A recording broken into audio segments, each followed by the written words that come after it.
Welcome back, ladies and gentlemen, to game number 2 in this best out of 3. You're watching the GMPGL Malaysia qualifier for the GEST Dota 2 tournament. I'm LD, I'm joined by Gods. We're casting Invasion versus Team ABC. Winter, of course, the captain, along with some other well-known players formerly of MUFC, Ling, TFG, and as well as 2 Han players. I believe they have a stand in this game as well. It was MLG22. Actually, not 100% sure about that. But anyway, Gods, welcome back. I'm excited. I got proven wrong. Winter's team fell in game number 1. I mean, I predicted them to be at least slight favorites, and they went off to a good start, but they quickly got put in their place by Invasion, who have been around for a long, long time, had lots of small roster changes here and there. They've had a couple core players over the year, Snow being one of them, FCFC being another, but there are other players who've sort of been mixing in with them. Changes every couple of months, it seems, and we'll have to see how this current roster does. They've done well enough to take a game off ABC. Can they take another, though? It's still a big ask. Yeah, it's a lot to ask, and even if they win it, most likely it's Orange lurking in the finals. Remember, only one team qualifies, so you don't want to tire yourselves out too much just getting to the finals only to get smacked down by Mushi and friends. And boy, by the way, it's really not End Friends anymore because everybody on that team is playing absolutely sensationally well. I gotta say, one of the most sort of across-the-board solid teams right now in any scene. I would say, you know, from China to North America and Europe, I've just been very impressed by Orange's play as of late. Consistency from pretty much all their players. Some slight bumps along the way, but overall, solid drafty, a lot of versatility. So that lurks sort of at the end of the tunnel for whoever can make it there. Right now, it's Invasion with the leg up. They start with the Shadow Demon and the Luna, but this time, Winter has gotten some heroes that will really favor that mid-game 5-man aggression with Keeper of the Light and Magnus, so they have the potential for a strong tri-lane. They have a solo who can just win you a team fight instantly with that RP, and I think this is something that's a little bit less risky. Last game, they went for an offensive tri-lane with Sven Lina, which basically means if you don't win that tri-lane early, your aggressive tri-lanes here, Sven's not going to have items, he's not going to have farm, and then there's not really a plan B in the mid-game unless you have flawless execution, which unfortunately they didn't have. So a safer open, and I think one that it really is better for a team like this, which ABC not quite as polished yet as they need to be. So picking something with a little more margin for error, I think a better choice for them. And I think I lost Gods. I did lose Mr. Elmo. Don't worry, guys. Gods will be back. This, of course, is only game 2. We'll have to see if it goes the distance, really, as Invasion currently leading 1-0. They go to some heroes that we saw last game. Luna, Shadow Demon, as mentioned, plus the Lifestealer. So most likely they're going to look for that Luna 1v1 matchup against something like a Mag. You can offensive try with the Lifestealer. You can also run him 1v1 versus certain heroes, but he's a little bit more limited. Luna does well against quite a few. So let's see how the laning stage develops. Enigma is the choice.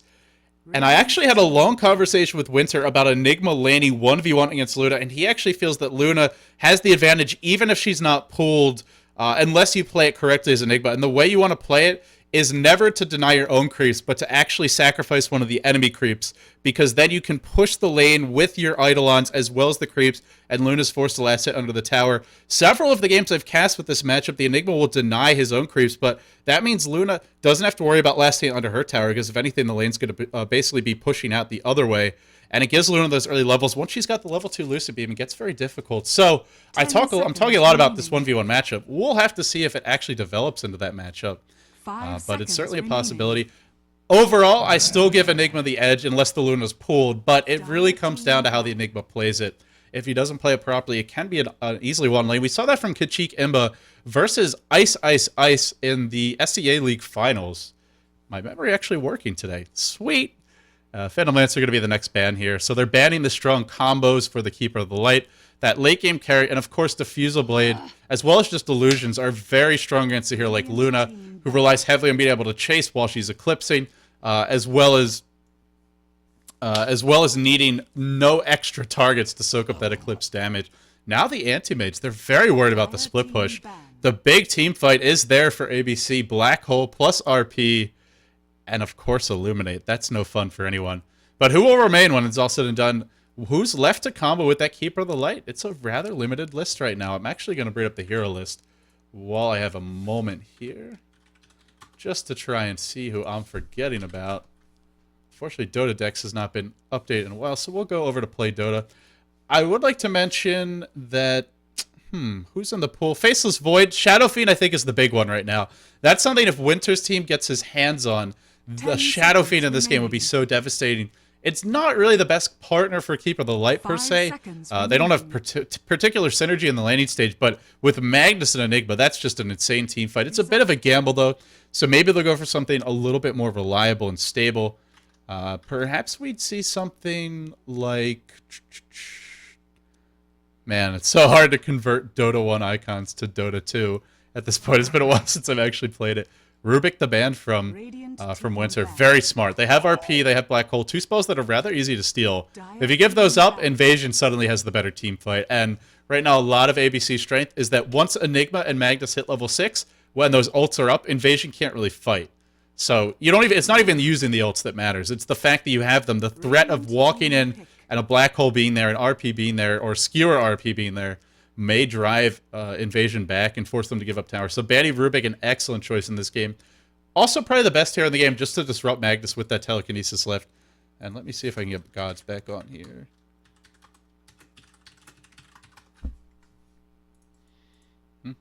Oh, he has reconnected. Okay, so 10 seconds remaining. I think we're still good with the draft. 5 seconds. Oh, yeah, yep. Looks like everything's okay. The person whom you're trying to reach is currently on. Okay, apparently Gods is not back. Well, it says he reconnected. Log 10 on... seconds remaining. Oh, no, he's not back. I thought Elmo was Gods, but he's actually still McDreamy. All right, Queen of Pain, the choice for Invasion. So they get the hero that can dominate the mag 1v1 mid with Shadow Strike Harass. This is a very annoying matchup, especially because Bottle Croin isn't super effective against Queen of Pain since you can't really use those bottle charges when the Shadow Strikes are there.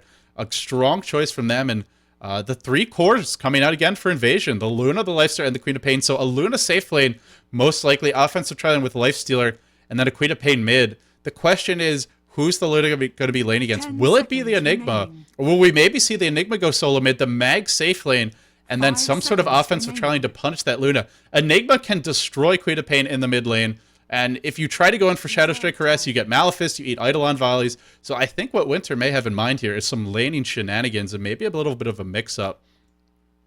Can't really send the Mag off lane this game against the heroes that Invasion has. He will get crushed. He will get zoned out of the lane. So that's the one alternative they have. The other option is the standard one, Enigma off lane, Mag mid. But I think we're going to see... I wouldn't be surprised to see something like a Windrunner here from Winter to go with that Keeper of the Light Sandcade. It's something we saw IG do a lot of. I know Winter thought it was a very strong combo. Plus, if you think about it, it just makes a lot of sense. Lifestealer is a great hero against or Windrunner is a great hero against Lifestealer because she can just Windrun. Suddenly he's not able to hit you with those auto attacks and just can be a total nuisance in the fight. Multiple shackle shots can completely change the tides. And you can spam, you can push. And one thing Invasion lacks right now is anti-push. They're actually very lacking in it. Sure, you've got Queen of Pain, but she's not a strong anti-pusher because she's got to get near the creeps to clear them out. And Shadow Poison not too effective until later on in the game. So Invasion looks like they need a support who can also stop pushes. And Lita's ban, Leshrax's ban, that leaves them with Jakiro. And Jakiro, a very kind of unreliable pick nowadays, I would say. I've seen him do really well, but the Ice Path currently does so little damage that when you have Shadow Demon, you want damage. You want something to combo with Disruption and the Soul Catcher that follows that you can burst the hero down, and Ice Path just doesn't offer that. Dual Breath doesn't offer that. They have tons of damage later on from the carries, but in the laning stage, they're very lacking.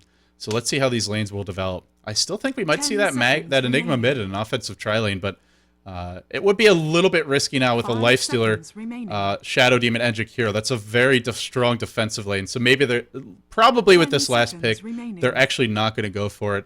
And looks like they might just be abandoning that lane. So defensive tri-lane, most likely they're going to pick up the Void here. Enigma will be jungling. They're probably going to leave that bottom lane, bottom lane entirely empty. Just run the Enigma in the jungle, Mag mid, tri-lane on the safe lane. And we're going to see Winter's team basically just look to do a lot of stacking. They don't have a very aggressive lineup, but what they do have is a strong mid-game and another big ultimate to set up the AoE combo. So many potential synergies. I will talk about them. Looks like Gods is not back yet. Hopefully he will return soon. But in the meantime, we will introduce our players. Guys, this is the GMPGL Malaysian Qualifier. You're watching Team ABC. Which features 3 former MUFC members in Winter, Lane, as well as TFG. or too fucking good, because that's an awesome name. Of course, and two Han players as well, who are sort of less known, but certainly very talented. Playing against Invasion, and we might have a big 5-man. I won't introduce the actual individual players just yet, until we know that there's no engagement. It looks like there won't be in the end. So quickly, we'll go through Invasion's roster. They are leading the Series 1-0 in the best out of 3. The winner of this plays Orange or Gizmo. Most likely Orange, though. Snow on the Lifestealer. We have Cutie on the Queen of Pain. Actually going to be soloing that top lane. It looks like S on the Shadow Demon. Jakiro heading bottom. That's being handled by Bai. And then we have the Luna City mid. FCFC going to be playing that. Queen of Pain offlane. Something you see a lot of in Dota 1 and the GEST IDC. The Filipino teams love to run it. But that's because Filipino teams almost always offensive tri-lane. And then they run something like a Queen of Pain. They basically go for that 1v1 matchup with the Queen of Pain. But this is not going to be a 1v1 matchup. It's going to be potentially a 4v1.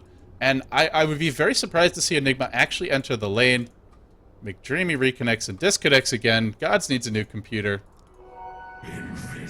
We will have one for him soon, guys. We've actually ordered a lot of the parts for the studio. They haven't been delivered just yet, and once we get them, we still have to build the computers and set everything up. But within the next few weeks, we should start to get the pieces together, and once we have something to show you beyond just an empty room, we will start taking lots of pictures, doing lots of videos. We're very excited. Speaking of that studio, for anyone who still wants to contribute, who hasn't done so yet, the Indiegogo is still going on, so just something to keep in mind. We're obviously very grateful for all the support we've gotten already, but every little bit does help quite a bit.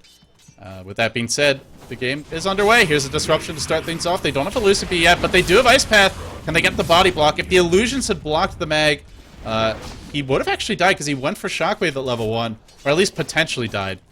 Didn't have a salve. I think it would have been a first blood if they'd gotten the hero block, but just not quite able to do it. Okay, it looks like finally Gods has gotten his 5th beer of the night. He's pretty freaking wasted. How's your liquor lubricant treating you right now, my good friend? I'm on my 4th beer, so the casting only goes uphill from here. You call it 4th, I call it 5th. It's probably your 10th. So with that being said... Who are we kidding? Yeah, who are we kidding? I've introduced the teams, I believe. Actually, I didn't fully introduce Winters. We have Contrast player on the Faceless Void, Nothing More on the Sand King, Winter on the Keeper of the Light. Bottom lane, we have nope, not a dive. Better Me on the Enigma, so not really controlling this lane well at all, I have to say. And then, is this TFG on the mag, I believe, going mid? Or is Better Me? Yes, that's... Yeah, TFG on the mag? Okay. Yeah.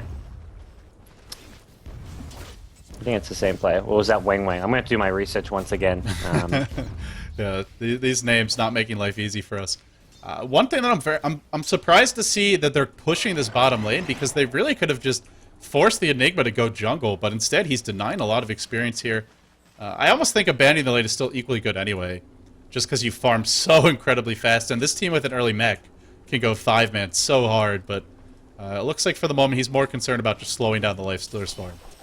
Yeah, it's Wang Wang actually playing the mag, and that means I believe it's Ling playing the Enigma, or someone who's just come in for this game. Sand King being played by TFG, so TFG no longer playing that solo role. He's going to be moved over to the support here. ABC, I mean, I'm sure you've mentioned it. This is like a completely new style of draft. I mean, they got the Faceless Void, the Mag Keeper Light. This is much more teamfight centric compared to last game. What they're bringing to the table here. There's much less emphasis on the laning stage. Well, I mean, again, I think it plays to their strengths. Their coordination is not quite at the level of some of the more some of the teams that have been playing together for a longer period of time in Southeast Asia. So when you don't have quite that level of coordination, going for a lineup that has multiple redundancies, that doesn't rely on Vacuum Stormbolt to win a team fight, that's a much safer route for them, and I think it favors them at this stage in their team's development. Yeah, no, I definitely agree there. And Invasion, they're running with an off-lane Queen of Pain, something some of the Pinoy teams like to do. And yeah, this is working out okay because the lane's actually being pushed far enough back. Queen of Pain will get denied as much XP as possible using these pulls, but all in all, Queen of Pain already hitting level 3 is a decent sign for the Invasion team with this off-lane hero. Yeah, Luna, of course, being run as the mid, so some very interesting laning choices from both teams. Working out beautifully. Luna City at 24-9, Mag at 11-0, just crushing this lane. And, I mean, you could expect her to see us very well with Lunar Blessing and with the early Wraith Band, giving her a lot of plus damage. I'm guessing she might have been pulled. I didn't actually get a chance to check. I'll try to introduce all the players and see what's going on with you. But either way, having a great start, and Queen of Pain up to level 3. Both teams are giving away a lot to the enemy off lane, although Enigma's now gone back to the jungle. Queen of Pain even with an Enigma. That is not something you should see when the Queen of Pain is off lane and you're running defensive tri-lane. Yeah, I think Invasion. It's actually I mean, 4. Wow. Jesus. I think Queen of Pain. This is a big creep web just sitting at his tower. Also, he's getting some last hits as well, up to 8, 9, make it 9, maybe even 10 last hits now. This is really good for Invasion. And the early sort of roam mid, sure they didn't kill the Mag, but it gave space for Luna to get some early harass advantage. And once Mag had that slowish start, Luna just really capitalizing, out-farming Mag quite substantially, doubling Mag CS right now, and FCFZ at the mid lane is looking scary big. We may have to see some rotations coming soon, but that's another area where I'd say ABC are kind of weak. They don't really have any strong ganking heroes apart from, to some extent, the Sankey, but he needs levels. This Void, he's hoping for a bash. He won't get it. Luna hit 6 already, though, and uh-oh, Mag could be in a little bit of trouble. He hit Skier away, so he should be okay. But Mag is just getting destroyed in this lane, and it's not a matchup that Mag should win, but you expect it to be a little bit closer than this. Like you said, that roam really sealed the deal, and Invasion winning in gold, winning experience, and they're doing it against an Enigma and a Keeper of the Light. Two of the best heroes to just abuse the jungle and get tons of farm. I gotta say, not the most efficient play from a team ABC, and this may come back to haunt them, but the one thing they've going for them is Keeper of the Light. So despite kind of a slow start, given the rate at which their team can farm overall, they can hold onto this tower for a while. There's nobody to really sort of break past the defenses in Kill of Winter, no anti-mage or anything like that, so you can just illuminate spam and slow down this push. Yeah, this is going to be very annoying for Invasion. I think they're okay with not pushing down this tower super fast. They've got Lifestealer getting a decent amount of farm, and as soon as they realize Keeper Light's there, they go back to pulling. You've got Shadow Demon using the pull. Jakiro may be looking to do something similar. He's actually looking to contest this bottom room. Keeper of the Light's going to notice that it actually spawns top, and Sanking, well, he's going to protect it, leave it for the Mag, who does have the bottle, and getting close to level 6. Maybe once Mag hits level 6, we see some sort of a rotation, or maybe just a potential look to kill this mid lane Luna with the help of Sanking. Luna is already level 7, so dangerous to dive her, plus Queen of Pain's almost level 6. Doesn't have a TP yet, but if she gets a TP, Shadow Demon should have one as well. That's something they should be expecting, is that gank on mid. Would like to see him pick one up now. He really should already have one, but he just bought wards. I would have preferred to see the Jakiro buy the wards, so that they have a TP. I think the TP is a little bit more important right now, but in the end, they're not going to go on the Luna, so she'll be okay. Yeah, Sanking goes back top as Luna was patient enough, stayed hiding for such a long time that the Sanking ventured off. Enigma as well, so ABC, I'd say wasting. I mean, it's definitely worth trying to kill the Luna when they have Mag with a haste rune level 6, but Luna was caught onto it, and now Sanking and Enigma will just spend some time accomplishing very little. They're back to the jungle now. Lane. Cutie could be in trouble. He's level 6, but only level 1 blink, and that's what really counts here. Malefice is there. Needs to blink down into the river, but Burrow Strike will catch him. Are they going to black hole for this? They don't have it. What they do have is Chronosphere. First blood for a Hontrash player, and that is absolutely worth it. Using that Chrono to get an early first blood. Something a lot of pub players will hold on to Chrono looking for the team fight, but early on, you just want to use it to get that kill, and he does it there. First blood for him. Early Battle Fury on the way.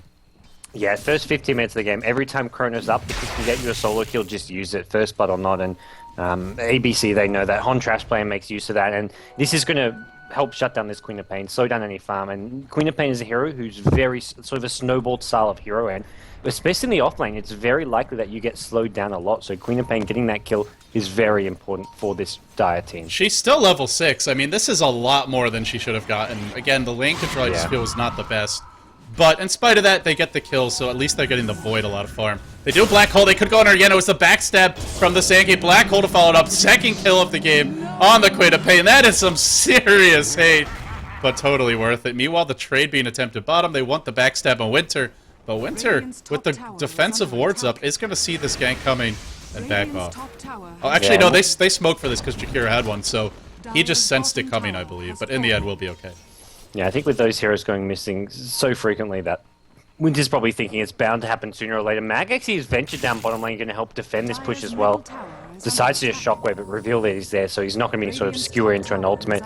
He's just back to mid lane, and all in all, for ABC, I like the 2 kills quick in a row on the Queen of Pain. That definitely stifled the Queen of Pain to a huge extent, and more than anything, helped accelerate this Void's farm. So ABC looking pretty decent here. They're holding on to their towers as long as possible. They've taken a T1 at top, and They're going to now prioritize their efforts maybe on trying to deal with this Luna at mid. You know, I'm looking towards the late game composition, or even the mid game. Once this Void gets some items up, particularly a BKB, how does Invasion actually kill him? They have nothing to deal with him aside from Demonic Purge. They do have the auto attacks from Luna and the Lunar Blessing, so they have some decent physical damage, but there's no Roar, there's no stuns that go through BKB. Hell, there's not many stuns, period. Just an Ice Path after Disruption, really. So a fat Void could absolutely murder Invasion. Plus, remember, this is a Void with additional cleave later on once Empower is leveled up. Looking a little bit forward, but I feel for Invasion, they're a team where their timing is more mid-game centric. Despite having multiple carries, they need to get that advantage. They can take this late, but they got to do it by having map control and out-farming their opponents, and that's why we see them grouped up top. It's going to be hard to fight, though. They've waited a while. I think RP is available. Chrono's available as well, so both ults. Sure, they don't have Black Hole, but with those two, that's probably enough to fight. And in fact, the fight's going to happen top right now. Two-hero Burrow Strike isn't going to be there. Miscommunication. They actually Maleficent the Twin-Headed Dragon and Burrow Strike the Queen of Pain. Otherwise, could have killed one for sure. Instead, they get nothing. The chase still on. But Cutie's going to be able to blink away. The Courier will die, though. The Radiant Courier it was. Burrow Strike in from Sandkid is going to whip, but Void is here. Needs a bash. Eclipse is there right before the Chrono gets it up, but just only a level 1 Eclipse. Not enough. There's a kill. Burrow striking forward. Lifestealer will drop as well. The team fight paying off in a big way. And Team ABC looking pretty damn good, I got to say. Cutie's going to get ticked off as well. And Sandkid miraculously lives, living that charmed life. Nothing more to say for him. Wow. 3 kills, or I think even 4 kills in a career. I mean, absolutely perfect team fight. Look at the gold graph. Yeah, big jump and no surprise whatsoever there. And this is... I love what ABC have done with this lineup, because once again we see Invasion picked up a very early Shadow Demon, and Shadow Demon can't deal with this big team fight. You can only defensively disrupt a hero who's being focused down, or maybe offensively set things up. But against these big team fight combo spells, RP, Sanking with an AoE stun, Enigma with the Black Hole, Basis Boy with the Chronosphere, how do you disrupt one hero? There's always going to be an engagement onto 2 or 3 heroes at once, so Shadow Demon Disruption is just nowhere near as powerful as a tool as it normally is. Yeah, you're right. Those big ultimates are great. And also you have a lot of ways to just catch the Shadow Demon instantly from long range. Skewer into RP, Time Walk into Chrono. You can pick him off before he ever has a chance to even use Disruption. You can break through the backlines quickly. So on both counts, very difficult to find that right Disruption. Plus, there's so much nuke damage that, although it's a 1-carry lineup for ABC, through the mid-game, they have tons of just magical burst.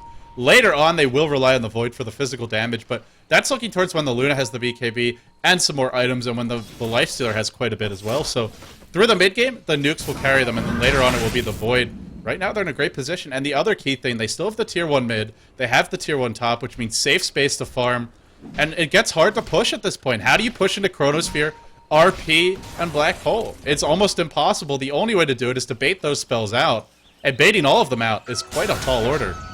Yeah, and well, Sanking as well as Mag going to try and engage themselves in this lifesteal near the bottom river. Snow actually taking a lot of damage, just decides to fight his way out of this one, and Mag and Sanking have gotten in over their heads. Sanking drops an ultimate, but there's a Black Hole up, catches FC as well as Snow, and this is going to be the end for FC. It looks like there's nothing keeping him alive. Disruption buys Snow some time, but they've lost Luna, and Snow could be short to follow after this. Mag maybe going to look around for a shot, but he gets brought down too fast. Snow makes sure of that. Sanking, another 2-hero Burrow Strike. He's just being in the right place at the right time, as Invasion, they trade 1 for 1.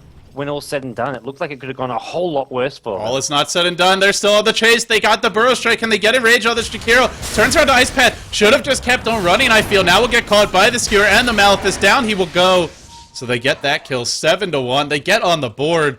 The big thing there is that a lot of ultimates were used. Black Hole and RP. If you're Invasion, this is your time because you still have Eclipse. You have pretty much, sure you use Queen of Pain ult, but you've got your key ultimate up in the Eclipse, and you gotta fight now. You don't want to wait until those ults cool down. The problem is, it's not just about the team fight ults, it's about the team fight items. The mech is already out. It was out in that last fight. That's what saved the Mag. I kind of feel they would have been better off just instantly RPing the Lifestealer, killing him with the Epicenter. That was some miscommunication. Because if you don't want to use the RP there, there's no reason to Epi. He's just gonna rage out of that. So not really the best coordination, but it worked out well in the end. And the key there being the mech. Without the mech, Mag dies before ever getting the RP off at the right moment. Yeah, the mech being picked up this fast in the Enigma is really being much more effective than rushing for a Blink Dagger here. Uh-oh. Shadow Demon actually does pop out bottom lane, looking maybe for a Mag. Mag going to screw his own illusions out. It looks like Orange, knowing they don't have these ultimates, they do not want to fight at bottom lane. Luna's on the chase, but really can't get in range for this, I don't think. Still chasing. They should be absolutely fine. Winter keeping the lane pushed out mid. Winter's almost got a 4-staff.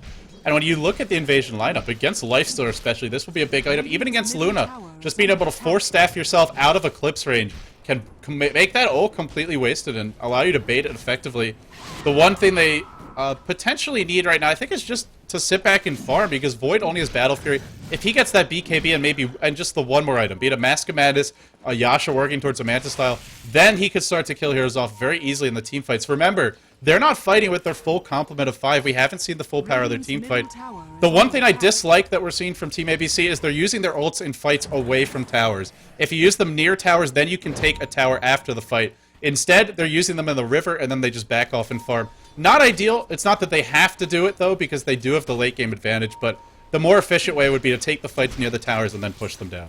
Yeah, they get a few extra towers as well on top of this. Faceless Void would be getting some ridiculous gold income, but as it is, he's basically untouched at top lane. He has not come to the fights, and he's not seeing any pressure at the top lane, just getting more and more space and time to farm. His team aren't even losing fights without him, so the rest of his team's now with their ultimates back up. Apart from the Black Hole, probably going to look for another engagement very, very soon. There's very little that Invasion Red have to win a team fight up against, well, I mean, Mag, Enigma, and Sanking Void once they have their ultimates up. Yeah, that's a pretty scary team fight. And Lifestealer isn't even that fat. If Lifestealer gets big enough, he can live through a lot of those nukes. Maybe he and those stuns. And even if they kill him, they use a lot to do it. Then maybe the Luna can turn the fight. But these heroes are not fat enough to tank that level of damage yet. He's only got Armlet. You'd like to see... it's not bad farm by any means, but it's just not fat enough to deal with that amount of burst. And they have so many ways to deal with Rage. It's really not going to be that effective this game. Chrono, Bash, RP, and, of course, the Mag ultimate. Speaking of that Mag... he does have a haste. He will be able to get away mid. And now Mag's about to pick up his Blink. Blink on Mag just means... I mean, really, they just have their... once those ults are in line, you just start pushing towers.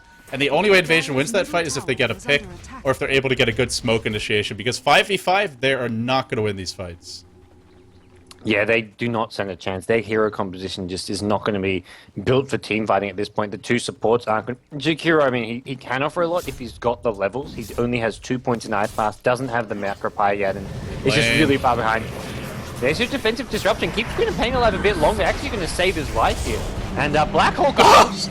Airball channels the PGG. Oh, it wasn't actually a PGG. He got pushed out of the Black Hole, but here comes the Chrono. Shadow Demon will fall. The Cleave is here, and down they all go. Epicenter Burrow Strike combo used Mask of Madness online by the Hontrash player, who throws a few of Invasions into the recycling bin there. That actually wasn't an airball. What happened was Winter pushed him out of the Black Hole with the blinding light, so big miscue from Winter. I don't know how much... I don't know that he's been playing a lot of Keeper of the Light lately. I haven't seen him on it once. So maybe just not really practice with this particular hero as of late. It still goes well, though. And that's what I was talking about with their team fight, is they don't need perfect execution because they have so many stuns. They have so much follow-up. Sure, you blow your Chrono, it's not effective. You waste your Black Hole, doesn't matter. The next level of ults, the next level of stuns is there, and you still take the fight. And that's really what you want as you're growing as a team, as you're building your synergy and your communication up. Teams like IG can get away with kind of lineups that just need to go perfectly. Teams like LGD can do it. But until you've got the amount of practice as a team that they do, this is the way to go with your drafts. Yeah, all you really need is the individual play coming out from one of those big ultimates. You don't need the synergy to perfectly time them and place every single one. And Invasion, they're looking desperate. They're looking for anything they can find. Snow, trying to catch up the Mag at mid lane. Mag does have his blink as mentioned, and this is going to be plenty to get him away from there. And Invasion, FC's gone in running right to the front legs. He's trying to bring down a couple of these heroes here. Mag, perfect RP from the side. Contrast play just going to cleave them down. Doesn't need Chronosphere, doesn't need Black Hole at this point.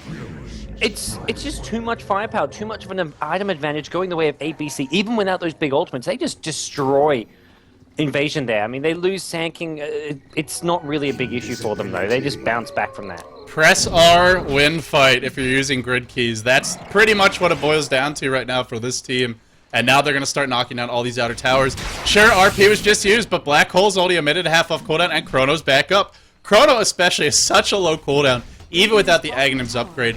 I think that's the most underrated ultimate, just in terms of the fact that you can use it for solo kills or for just one fight and then it's back up for the next. And if you go the burning route, get that early Aghanims, then it's up every single time, which means with the Aegis up, with the Chrono up, they can force the fights. The only thing that will stop that is split push, and Bai's attempting it right now, but just a commanding position for ABC. And this doesn't get better late game for Invasion. It could have, if they had the early advantage in the laning stage and kept it, if they got the towers, had the map control, and then just starved their opponents. But aside from Starvation Dota, they were not going to win this as it went later, and all the core items now in line. Blink Dagger up on Enigma. This is pretty much... It would take a screw-up of royal proportions for Team ABC to not take this game. Yeah, 12k gold lead. We're just 90 minutes in this game. I mean, Hon Trash player alone is going to be picking up some sort of a huge item in just a second. He's just spent 4k gold. What is he going for? BKB is up, so he's playing it safe. Going to make sure he doesn't get basically dealt with using these Ice Path, the Queen of Pain nukes, the Luna ultimate. This makes him unkillable in these team fights. And for Invasion, I mean, like you say, it's going to take a colossal mistake for them to capitalize on, for them to get back in this game. Uh-oh. That's Lifestealer's rather bold. He's just going to start farming his Ancients, but Void is here, has Chrono, has Mascomatus. Could even look to go on this, and they have the ward as well, but top lane is where the action breaks out first. Sandking gets caught a little bit. There's a Lucent Beam cooling down, 1 second to go. If he hits this Lucent Beam and gets that auto attack, he will get the kill, but not able to do so. Meanwhile, the wraparound. Here we go. There's a Blink, there's a Black Hole. Will he find that opening? Really wants to catch two. He's going to blink it. Black Hole on two. The Disruption is actually going to catch the Void. He was right on top of the Enigma, so the Black Hole goes off fully. Oh, that's an unfortunate misclick.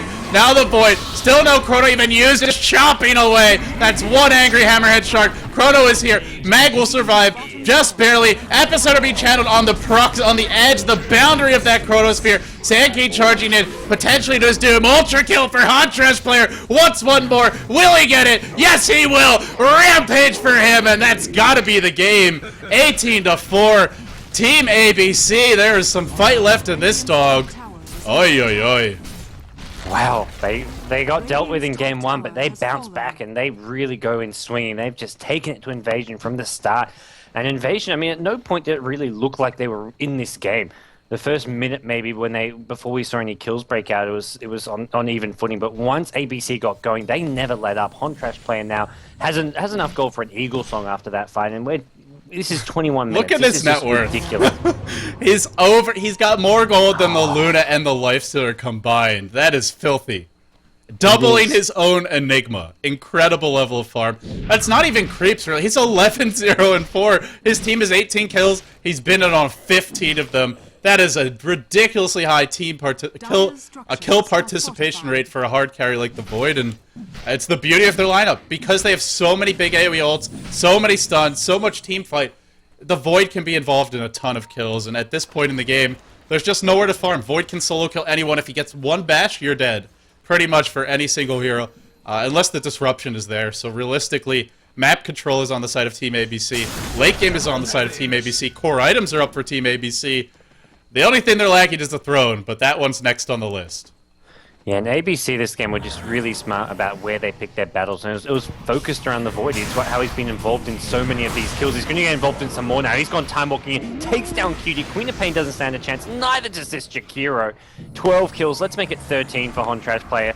Jakiro going to fall down, and meanwhile, back in the main fight here, they get the Shadow Demon as well. 3 more kills go the way of ABC, and, well, no surprises there. GG for by Invasion. He's got plus 258 damage between Empower and a smart little play here. God, this is what every carry player needs to learn how to do. Unfortunately, he chrono too early, but you got to chrono your own team. Secure that gold for yourself. Team ABC strikes back. So in short order, we talked about it before the series, guys. We thought this was going to go 3 games, but I don't think we thought the games were going to go like this, especially this game too. I thought there'd be more slugfest, but this one was just pretty much a one-shot KO from Team ABC, at least for this particular series, this particular game. But of course, it's the best out of 3. It's now tied up 1-1. Yeah, and it's going to be really go the distance now as we see if Invasion can bounce back after that. And you've got to feel that with the momentum from Game 2, Winter's team, I mean, they're the favorites going to Game 3. Invasion, it's up to them to pull out something new to really just, like in Game 1. Well, I'd say different to Game 1. Game 1, they were behind at the start, but they need to come up with something where they have a better landing stage, can get ahead from the start, and really not give ABC that much space to work with. On trash player puts his opponents in the trash in this game, but of course Invasion did it to them in game number 1, so who's going to take the series? We'll find out after this. I'm LD, he's Gods, we are beyond the summit, and we're just getting started here. The studio is not set up yet, but we're moved into the location where it will be. We've scouted out it. We've got the room ready to go. We're waiting for the equipment and the furniture. The Indiegogo is still going on for those who still want to support it. You can check it out at beyondthesummit.tv. But more importantly, you're watching the GMPGL Malaysia Qualifier. Game 3 coming up in this semifinal match. The winner moves on to face the winner of Orange versus Gizmo. And the winner of that qualifies for the GEST Dota 2, where $48,000 in total prizes will be given out over the course of 2013. Thanks for tuning in, guys. Stay with us. More action coming up soon.